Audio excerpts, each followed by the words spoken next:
아멘. 오늘은 야곱의 결혼과 에서의 결혼이라는 제목으로 하나님의 말씀을 함께 나누겠습니다. 오늘 본문은 야곱이 외삼촌 라반의 집으로 떠나게 되는 동기가 소개되고 있고, 그리고 이어서 에서가 또 다른 아내를 취하는 에서의 결혼 장면이 소개되고 있습니다.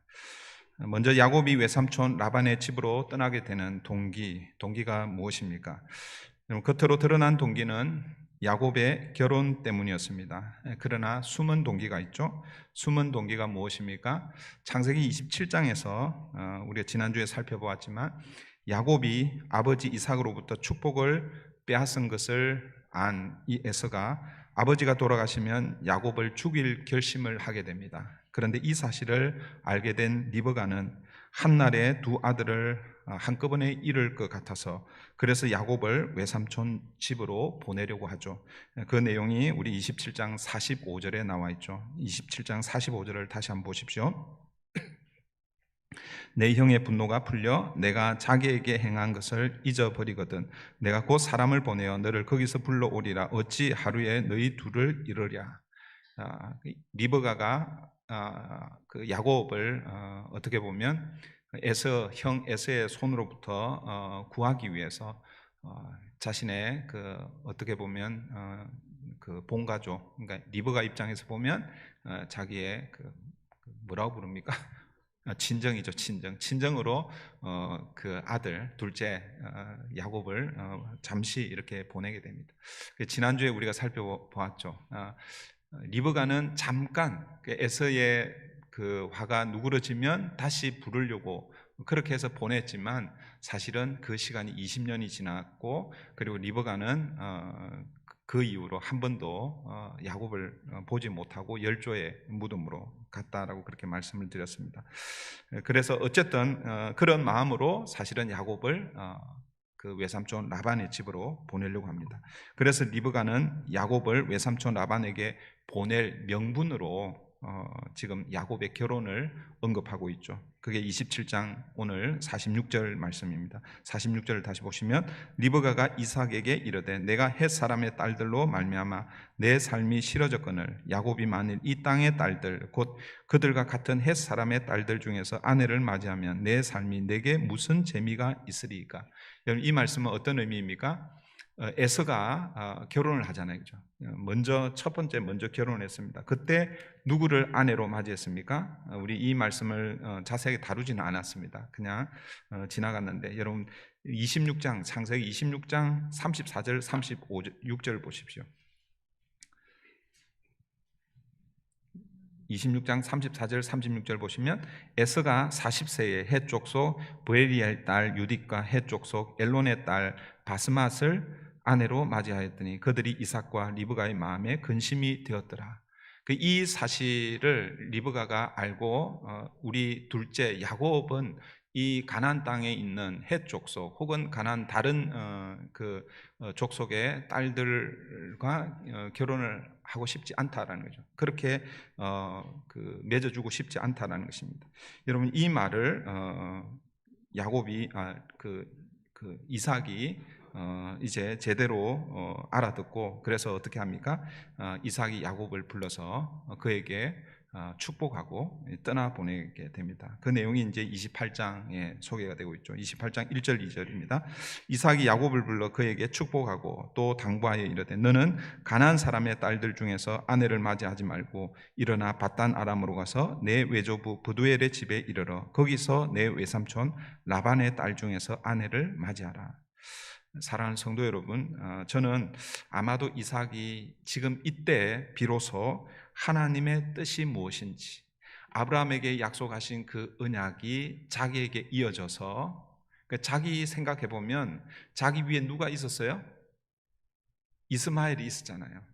그런데 하나님께서 아브라함에게 약속하신 그 언약이 이스마엘에게 이어지는 것이 아니라 자기에게 이어졌고, 그리고 자기에게 이어진 이 하나님의 언약이 누구에게로 이제 이어질 것을 비로소 깨닫고 있습니까? 오늘 본문에서 이제 야곱에게 이어진다라는 것을 깨닫고 있는 것이죠. 그래서 이제 어떤 의미에서는 진실된 마음으로 다시 야곱을 축복하고 떠나 보내고 있습니다. 그래서 이삭이 다시 한 번 더 야곱을 축복하고 있죠. 3절 4절입니다. 전능하신 하나님이 내게 복을 주시어 내가 생육하고 번성하게 하여 내가 여러 족속을 이루게 하시고 아브라함에게 허락하신 복을 내게 주시되 너와 함께 내 자손에게도 주사 하나님이 아브라함에게 주신 땅 곧 내가 거류하는 땅을 내가 차지하게 하시기를 원하노라. 이삭은 아브라함에게 주어진 약속들이 그대로 야곱에게 실현되기를 기도하며 축복하고 있습니다. 이것은 야곱이 자신의 대를 잇는 어떤 의미에서는 합법적인 아들이라는 그 사실을 최초로 또 공식적으로 인정하는 순간이 오늘 본문이라고 할 수 있습니다. 이로써 27장에서 어떤 의미에서는 편법으로 장자권을 성취했던 이 야곱이 이제 아버지가 공식적으로 인정하는 그런 언약의 계승자가 되었다라고 그렇게 말할 수 있습니다. 여러분, 야곱은 이삭의 축복을 받은 뒤 그 다음에 어떻게 합니까? 바탄 아람 외삼촌 라반의 집으로 떠나갑니다. 5절입니다. 이에 이삭이 야곱을 보내매 그가 바탄 아람으로 가서 라반에게 이르렀으니 라반은 아람 사람 버두엘의 아들이요 야곱과 에서의 어머니 리브가의 오라비더라. 사랑하는 성도 여러분, 오늘 본문은 이 야곱이 형 에서를 피해서 외삼촌 라반의 집으로 어떤 의미에서는 결혼을 핑계 삼아 떠나가는 것처럼 보이지만 사실은 더 중요한 의미가 있습니다. 그것이 무엇입니까? 야곱이 아브라함과 이삭을 잇는 약속의 후손, 언약 백성이라는 것이 이삭을 통해서 공식적으로 인정되는 그 순간, 그 장면이 바로 오늘 본문이라는 것이죠. 여러분, 27장에서 비록 야곱이 이삭의 축복을 받았죠. 여러 속임수를 해서 이삭의 축복을 받았습니다. 그러나 여러분 잘 한번 생각해 보세요. 그때 야곱이 이삭의 축복을 받을 때에 그때 누구의 이름으로 축복을 받았습니까? 실제적으로는 이삭이 야곱을 축복했지만 그러나 이삭은 누구라고 생각하고 축복을 한 거예요? 에서라고 생각하고 축복을 했잖아요. 그러니까 야곱이 아버지 이삭으로부터 축복을 받고는 있지만 그러나 에서의 이름으로 축복을 받았던 것이죠. 그게 27장 내용입니다. 그런데 오늘 본문에서 비로소 야곱은 자신의 이름으로 이삭의 축복을 받고 있습니다. 이렇게 하나님의 언약이 아브라함에서 이삭에게서 야곱으로 이어지고 있는 것입니다. 이러한 이삭의 축복을 받고서 야곱은 바탄 아람 라반의 집으로 떠나갑니다. 그런데 이러한 모든 과정을 지켜본 한 사람이 있습니다. 그가 누구입니까? 에서이죠. 그 에서의 모습이 오늘 본문 6절부터 9절에 소개되고 있습니다. 먼저 6절부터 8절을 보겠습니다. 에서가 본즉 이삭이 야곱에게 축복하고 그를 바탄 아람으로 보내어 거기서 아내를 취하게 하였고 또 그에게 축복하고 명하기를 너는 가나안 사람 딸들 중에서 아내를 취하지 말라 하였고 또 야곱이 부모의 명을 좇아 바탄 아람으로 갔으며 에서가 또 본즉 가나안 사람의 딸들이 그 아비 이삭을 기쁘게 못하는지라. 6절부터 8절 이 말씀은 지금 에서가 이삭과 야곱이 대화하는 대화의 과정을 다 본 거예요.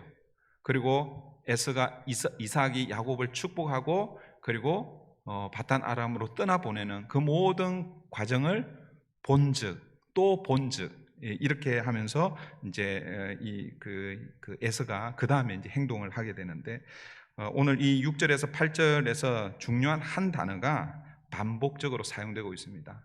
우리말 성경은 에서가 본즉 그리고 또 8절에도 이제 에서가 또 본즉 이렇게 소개되고 있죠. 본즉이라는 단어가 두 번 이렇게 반복이 되고 있습니다. 이 히브리어 성경을 이렇게 참고해 보면 6절과 8절이 우리 본문은 에서가 이렇게 주어로 나와 있지만 그 히브리어 성경은요 이 단어 본즉이라는 이 단어가 먼저 나와요. 와야르라는 단어인데 이 와야르라는 것은 와라는 것은 히브리어 와라는 것은 그리고 우리 영어로는 and라는 접속어입니다. 그 다음에 아르하고 이렇게 합쳐서 져서 와야르라는 이 단어인데 보다, 주목하다라는 이런 뜻입니다. 6절과 8절에서 두 번 반복이 되고 있죠. 그런데 이 단어를 영어 성경은 어떻게 번역하고 있는가? 우리말 성경은 6절에서 본즉, 에서가 또 본즉, 이 두 번 똑같이 본즉으로 그렇게 번역하고 있는데, 영어 성경은 이 와야르, 이 본즉을 어떻게 번역하냐면, 첫 번째 6절에서는 learn으로 그렇게 번역하고 있습니다. 에서가 에서 learned라고 이렇게. 그러니까 에서가 뭐예요? 배웠다라는 거죠. 이삭과 야곱의 대화를 통해서 뭔가를 배웠다라는 그런 의미입니다. 그리고 8절에 본즉, 에서가 또 본즉, 이 단어는 어떻게 영어로 번역하고 있냐면 realized로 번역하고 있습니다. realize는 뭐예요? 깨닫다라는 그런 의미죠.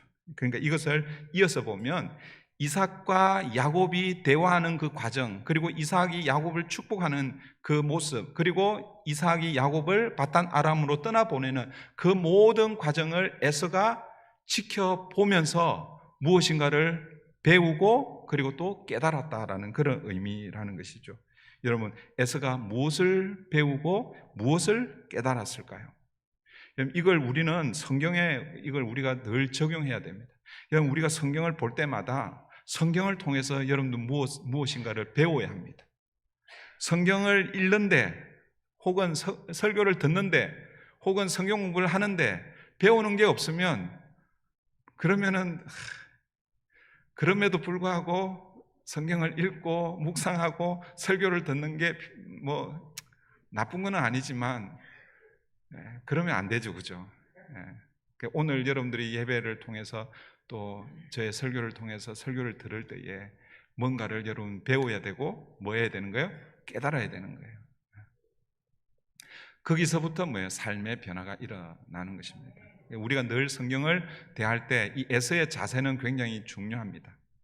다시요. 본즉, 에서가 본즉, 에서가 또 본즉.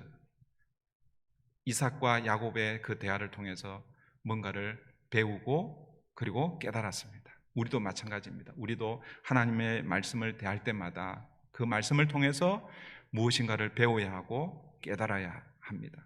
여기까지는 좋습니다. 그래서 한번 보십시오. 에서가 무엇을 배우고 무엇을 깨달은 것 같은가? 에서는 이삭과 야곱의 대화를 통해서 무엇을 배우고 무엇을 깨달았을까요? 에서는요 아마 이것을 배우고 또 깨달았을 겁니다. 이삭이 야곱을 이 대화 그리고 야곱을 축복하는 그걸 통해서 이삭의 축복을 받기 위해서는, 아버지의 인정을 받기 위해서는 이방 여인과 결혼해서는 안 되는구나. 물론 아주 조금 뭐랄까 너무 지엽적인 문제일 수는 있지만, 그러나 이 이삭이요, 에서가 아버지 그리고 부모를 힘들게 하는 것은 이방 여인과 결혼하는 것이었구나라는 것을 아마 깨달았을 것입니다. 그래서 같은 혈육과 해야 되는구나, 결혼은. 이것을 아마 배우고 깨달았을 것입니다. 왜 제가 지금 이 이야기를 하느냐 하면 그 다음에 9절이 이제 적용이 나오거든요. 에서의 적용이 나옵니다. 여러분, 이 에서가요, 이것을 배우고 이것을 깨달은 여기까지는 좋습니다. 그러나 여러분, 더 중요한 것은 무엇을 배우고 깨달은 것, 그것을 어떻게 해요? 우리의 삶에 적용할 때 바르게 적용하는 것, 이것이 더 중요하죠. 여러분, 아무리 잘 배우고 잘 깨달아도 우리의 삶에 적용하지 않거나 혹은 잘못 적용하면 배우고 깨달은 것이 어떤 의미에서는 무용지물이 될 수 있습니다. 그런데 이 에서는 그 배우고 깨달은 것을 어떻게 적용하고 있는가? 여러분 9절 안 보십시오. 이해, 9절이 이해로 시작되고 있죠. 이해라는 이 말은 무엇입니까? 6절에서 다시 에서가 본즉 배우고, 8절에서 에서가 또 본즉 깨달은 것을 어떻게 하는 거예요? 이해, 적용시키고 있는 것이죠. 에서가 어떻게 적용시키고 있습니까? 에서가 이스마엘에게 가서 그 본처들 외에 아브라함의 아들 이스마엘의 딸이요 느바요스의 누이인 마알랏을 아내로 맞이하였더라. 여러분, 에서가 배우고 깨달은 것을 어떻게 적용하고 있습니까? 당장 뭐예요? 결혼을 하고 있는 거예요. 그 누구와 결혼하고 있습니까? 이스마엘의 딸을 아내로 맞이합니다. 저는 이제 이것을 잘못된 적용이라고 이렇게 부르고 싶습니다. 여러분, 에서가 생각하기로 그 전에 우리 아까 34절 36절 읽었잖아요, 그죠? 에서가 처음 결혼을 했습니다. 누구와 결혼했다고요? 가나안 족속의 헷 족속의 딸들과 결혼을 했습니다. 그런데 그것이 아버지와 어머니를 기쁘게 하지 못한 것이죠. 이걸 이제 깨달은 거예요. 이걸 배우고 깨달은 거예요. 결혼은 내 혈족과 해야 되는구나. 그래서 누구를 찾은 거예요? 이스마엘의 딸을 찾은 것입니다. 여러분, 에서가 생각하기로 이스마엘의 딸은 혈통적으로는 누구의 후손입니까? 아브라함의 후손입니다. 지금 우리는요, 이 유대인과 이 아랍, 이 민족이 너무나 멀리 지금 그러니까 너무 이 관계가 멀어져 있어서 전혀 관계 없는 사람처럼 그렇게 생각할 수 있는데, 출발점은 누구입니까? 아브라함에게서 출발한 거예요. 아브라함에게서 이스마엘이 먼저 나오고 그 다음에 이삭이 나왔어요. 그 다음에 이삭에게서 에서와 야곱이 나온 거예요. 그 다음에 이제 그 아브라함의 계보가 야곱을 통해서 12아들로 이어지고 있죠. 근데 이제 이스마엘은 이제 지금의 소위 말해서 아랍 민족이 되었죠. 근데 이때만 하더라도 야곱과 에서 시대만 하더라도 매우 이스마엘의 딸들은 혈통적으로는 매우 가까운 아브라함의, 여러분 어떻게 보면 손녀들이잖아요. 아브라함의 손녀들이라고 이렇게 볼 수 있습니다.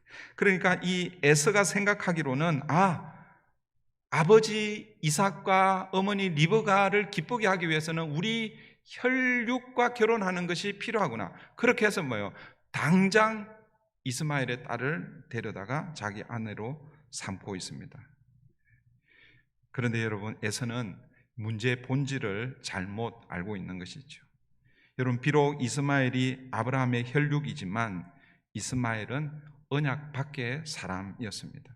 로마서 9장은 이 부분에 대해서 분명하게 말씀하고 있죠. 로마서 9장 7절 8절입니다. 또한 아브라함의 씨가 다 그 자녀가 아니라 오직 이삭으로부터 난 자라야 내 씨라 칭하리라 하셨으니 곧 육신의 자녀가 하나님의 자녀가 아니라 오직 약속의 자녀가 씨로 여기심을 받느니라. 그러니까 아브라함의 씨라고 해서 다 약속의 씨, 언약의 씨가 아니다라는 것입니다. 사랑하는 성도 여러분, 오늘 본문은 야곱의 결혼 문제 때문에 바단 아람으로 떠나고, 그리고 에서는 아버지와 어머니가 우리 혈육과 결혼하는 것을 원하는구나 그렇게 생각하고, 에서는 이스마엘의 딸과 결혼하는 그 야곱의 결혼과 에서의 결혼, 이 문제가 오늘 본문에 드러나고 있지만, 그러나 사실 오늘 본문의 핵심은 하나님의 언약 백성은 혈통이 아님을 분명하게 보여주고 있다는 것입니다. 그러니까 하나님의 언약 백성은 혈통으로 언약 백성이 되는 것이 아니라 하나님의 언약 안에 있어야 한다는 것을 오늘 본문이 다시 한번 보여주고 있다는 것이죠. 그래서 여러분, 우리 마태복음 1장에 보면 예수님의 족보가 나오죠, 그죠? 예수님의 족보, 메시아의 족보가 나오는데, 그 예수님의 족보에 여러분 여인들이 들어갈 수 없습니다. 원래는. 여러분, 우리 한국에도 족보가 있는데 원래 이 족보에는 남자들만 이렇게 이름이 올라가 있고, 여인들이 가끔씩 올라가는 경우에는 그냥 그 사이드로 이렇게 올라가잖아요, 그죠? 그런데 여러분, 마태복음 1장에 보면 예수님의 족보에 여인들이 들어가 있고, 그리고 그 여인들 중에서 이방 여인들이 들어가 있습니다. 여러분, 혈통적으로 보면 도저히 들어갈 수 없는 그런 여인들이죠. 그게 대표적인 사람이 다말과 라합. 여러분, 다말과 라합은요 가나안 여인들이었고, 그리고 또 룻이 소개가 되고 있죠. 룻은 모압 여인이었습니다. 혈통으로만 따졌다면 그들은 절대로 예수님의 족보, 메시아 계보에 들어갈 수 없었습니다. 그러나 혈통이 아니라 언약을 믿고 그 언약 안에 들어갔기 때문에 비록 이방 여인이었지만 예수님의 족보, 메시아 계보에 들어갈 수 있었습니다. 이걸 오늘 우리에게 적용하면 이 신약 시대를 사는 우리는 어떻게 하나님의 언약 안에 들어갈 수 있을까? 여러분, 우리는 어떻게 아브라함의 이 계보를, 아브라함의 후손, 아브라함의 그 자녀가 되어 아브라함에게 약속하신 그 언약이 우리를 통해서 이루어질 수 있는가? 우리는 어떻게 그 하나님의 언약 안에 들어갈 수 있습니까? 여러분 성경 여러 성경 구절이 많이 있지만 여러분 가장 대표적인 구절 중에 하나가 요한복음 1장 12절 다 알죠? 암송하는 구절이죠. 다 같이 한번 해볼까요? 다 같이 합니다. 시작. 영접하는 자 곧 그 이름을 믿는 자들에게는 하나님의 자녀가 되는 권세를 주셨으니 하나님의 자녀 언약 안에 들어가는 길을 요한복음 1장 12절은 영접을 통해서인데 누구를 영접하느냐? 그 이름 예수. 그 이름 예수를 영접하는 자에게 하나님의 자녀가 되는 권세를 주셨다라고 말씀합니다. 그리고 13절에서 그것은 혈통으로나 육적으로 되는 것이 아니라 오직 뭐예요? 하나님 뜻 안에서 이루어진다라는 것을 가르쳐주고 있습니다. 13절 우리가 요한복음 1장 12절만 잘 기억하는데 13절도 여러분 기억하셔야 됩니다. 이는 혈통으로나 육정으로나 사람의 뜻으로 나지 아니하고 오직 하나님께로서 난 자들이니라. 사람의 뜻, 육정, 이거 다르게 표현하면 혈통으로 내가 아브라함의 혈통이기 때문에 내가 무조건 하나님의 백성 된다. 유대인들은 그렇게 생각했습니다. 그런데 로마서에서 사도 바울은요 그렇지 않다라고 분명하게 말씀하고 있죠. 여러분 하나님의 자녀, 하나님의 언약 백성은요 혈통과 관계가 없습니다. 만약 혈통과 관계가 있다면 저와 여러분은 오늘 여기에 앉아 있을 필요가 없는 것이죠. 영접하는 자, 곧 그 이름을 믿는 자들에게 하나님의 자녀가 되는 권세를 주셨습니다. 그리고 이것은 혈통으로나 육정으로나 사람의 뜻으로 나지 않냐고, 사람의 뜻으로 나지 않는다라는 것은 사람의 힘으로 되지 않는다라는 그런 뜻입니다. 제가 여러 번 자주 인용하는 여러분 요한복음 6장이 아니고 3장 6절 혹시 기억하시나요? 지난주에도 제가 언급한 것 같고 그리고 또 새벽 예배 때도 몇 번 제가 말씀드린 것 같아요. 요한복음 3장 6절 6에서 난 것은 6이요 0으로 난 것이 0이니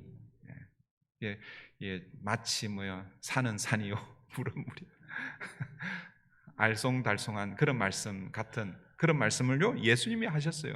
이 예수님께서 이 말씀을 어떤 컨텍스트, 어떤 배경하에서 이 말씀을 하셨습니까?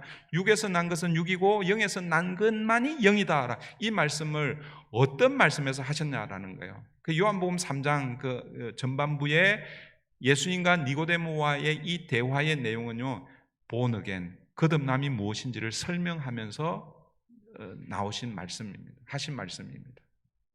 그 말을 다르게 표현하면, 그러니까 이것을 다시 이제 설명을 하면 이런 것이죠.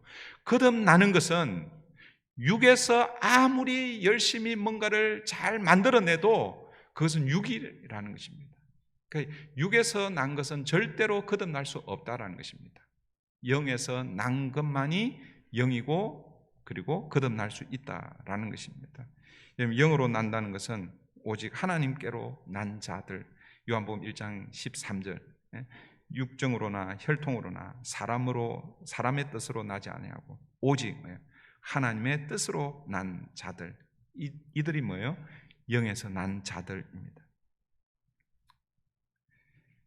이것을 요한복음 3장에서는 위로부터 났다라고 이렇게 말씀하고 있고 이것을 born again이라고 거듭남이라고 그렇게 설명하고 있습니다. 영적으로 다시 태어나지 않고는 절대로 하나님의 언약 백성이 될 수 없다라는 것입니다. 그런데 오늘 본문에서 에서는 이삭과 야곱의 대화를 통해서 뭘 배우고 뭘 깨달았습니까? 우리 부모를 기쁘게 하기 위해서는 혹은 이삭의 축복을 받기 위해서는 우리 혈육과 결혼을 해야 되는구나. 그래서 지금 이삭이 야곱을 바단 아람에 보내고 있다라고 이렇게 생각한 거예요. 그래서 에서가 생각하기로 그리 멀리 갈 필요가 있나? 우리 가까이에 누가 살고 있는 거예요? 이스마엘의 딸들이 살고 있는 거예요. 이스마엘은 누구예요? 아브라함의 어떤 의미에서는 장자였습니다. 아브라함의 혈육이잖아요. 그죠? 그래서 이스마엘의 딸들 중에서 한 사람을 아내로 취한 거예요. 에서의 생각은요, 혈통으로, 육정으로, 사람의 뜻으로 이삭의 축복을 받을 수 있다라고 그렇게 생각하고 그렇게 한 것입니다. 이 이삭의 이 에서의 이 행동을 요한복음 3장 6절에 비유하면 어디에 해당되는 것입니까? 육으로 난 것이죠. 육에서 난 것은 625. 에서가 아무리 이스마엘의 딸들 중에서 가장 예쁘고 혹은 가장 능력 있고 가장 현모양처의 여자를 취한다 할지라도 그 여자는 누구라는 것입니까? 육에서 난 것이다라는 것입니다. 사랑하는 성도 여러분, 이제 말씀을 맺습니다. 우리는 오늘 본문을 통해서 무엇을 배우고 또 무엇을 깨달아야 하는가? 하나님의 언약 백성이 어떻게 되는가? 나는 하나님의 언약 백성인가? 하나님의 언약 안에 있는가? 이것을 오늘 본문을 통해서 우리가 생각해 보아야 합니다. 나는 어디로부터 태어났는가? 나는 진정 하나님으로부터 위로부터 태어났는가?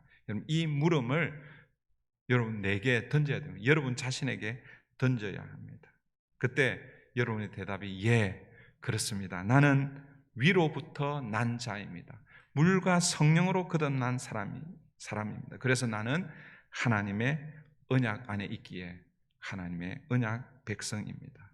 그런 대답이 저와 여러분을 통해서 대답이 나오기를 원하고, 그래서 오늘 우리는 비록 이 땅, 이 세상에 살지만 하나님의 언약 백성으로 이 땅을 살아가기를 바랍니다. 이 시간 우리 찬송가 228장 우리 1절을 부르시면서